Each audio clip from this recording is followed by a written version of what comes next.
Στάθος λέει απόρριψη τη Shark, πέφτει το bitcoin κάτω χάρακας, φορτώνει η BlackRock τα ντερά της και μετά λίγες μέρες εγκρίνουν το ETF της BlackRock. Απογείωση και άντε για σκέψω manipulation. Θα έλεγα εδώ Στράτο ότι δεν υπάρχει περίπτωση. Η BlackRock έχει έτσι κι αλλιώς bitcoin, έχει κάνει συνεργασία με 4 από τους 5 μεγαλύτερους miners στον κόσμο. Οι εταιρείες έχουν πάρει ήδη, δεν περίμεναν εμάς. Είναι δυνατόν να μου λέτε ότι το bitcoin θα κάνει από εδώ βουτιά, θα πέσει στα 30 χιλιάρικα για να φορτώσει η BlackRock και να φύγει?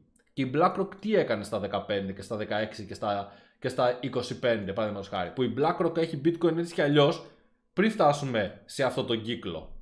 Έτσι, η BlackRock έχει bitcoin εδώ και χρόνια και πέρα από αυτό δεν θα κάτσει να πάρει bitcoin. Και από πού θα πάρει η BlackRock bitcoin? Ποιο ανταλλακτήριο το οποίο έχει άδεια στην Αμερική μπορεί να καλύψει το liquidity της BlackRock και των υπόλοιπων Ινστιτούτων? Άρα καταλαβαίνετε ότι τα bitcoin τα έχουν ήδη και το περισσότερο bitcoin θα το βρουν από αλλού. Τόσο καιρό τι κάνανε? Όταν εμείς είχαμε δει εδώ το Power of 3 και το manipulation που είχε γίνει στην αγορά εδώ, όταν με την FTX, το manipulation που έγινε εδώ και φύγαμε πάνω και το τέλειο retest που μας έδωσε για να αγοράσουμε, τι κάναν τα Ινστιτούτα? Κοιμόντουσαν τον ύπνο του δικαίου? Όχι, αγοράζανε. Όλοι αγοράζανε.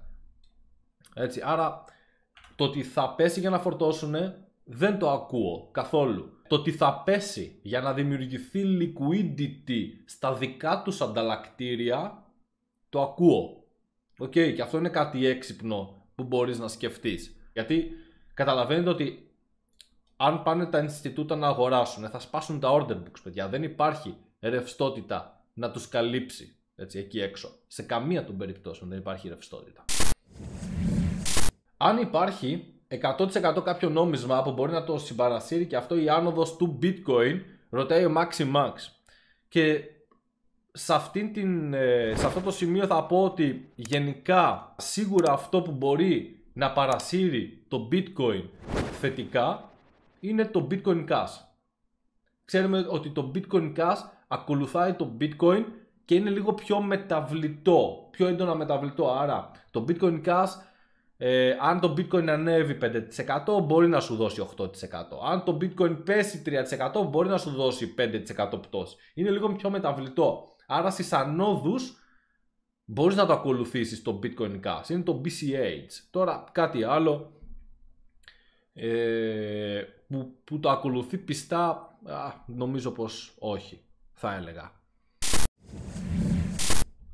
Τώρα που είδα το μπλουζάκι της Bing X κανόνισε μας φανέλες μεγαλύτερες ομάδες του Λονδίνου τώρα που έχουμε τα κονέ. Έχουμε τα κονέ, παιδιά, μέγας χορηγός τώρα Chelsea. Μπας και τη σηκώσουμε γιατί έχει τα μαύρα στα χάλια η Chelsea, έτσι. Βοηθάνε και λίγο τα stakes στα ανταλλακτήρια. Θα διαφωνήσω πάρα πολύ κοσμά. Τα stakes στα ανταλλακτήρια είναι ό,τι χειρότερο υπάρχει. Με το staking στα ανταλλακτήρια δίνεις liquidity στα ανταλλακτήρια. Δηλαδή, δεν κατέχεις εσύ παραδείγματος χάρη πας και κάνεις stake, ας πούμε, τα Ethereum. Τα βάζεις μέσα στο τάδε ανταλλακτήριο, ας πούμε, παράδειγμα την Binance. Τα βάζεις μέσα στην Binance και σου δίνει η Binance όσο σου δίνουν και οι τάδε validators. Σου δίνει 4% και λες wow, 4%, θα το πάω στην Binance, θα το αφήσω εκεί μέσα και δεν το έχεις στο πορτοφόλι σου. Το δίνεις εσύ στον αντικαταστάτη αυτό του ΣΕΖΕ, τον άλλον τον Ασιάτη. Δίνεις τα Ethereum σου, τα κάνει ό,τι θέλει, τα ETH, τα δικά σου, έτσι. Τα έχει μέσα στο ανταλλακτήριο εκεί για να μπορεί να έχει ρευστότητα. Τα χρησιμοποιεί δηλαδή, τα Ethereum, τα δικά σου. Και εσύ απλά νομίζω ότι τα έχεις εκεί μέσα κλειδωμένα και είναι ασφαλής τα Ethereum σου. Αλλά δεν είναι. Αν γίνει κάτι με το ανταλλακτήριο, τα χάνεις.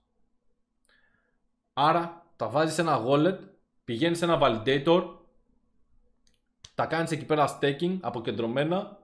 Έτσι κι αλλιώς αυτή είναι η ουσία, παιδιά, και τον κρύπτο και τελειώνει εκεί η ιστορία. Συγκεκριμένα που μπορούμε να κάνουμε staking σε validators.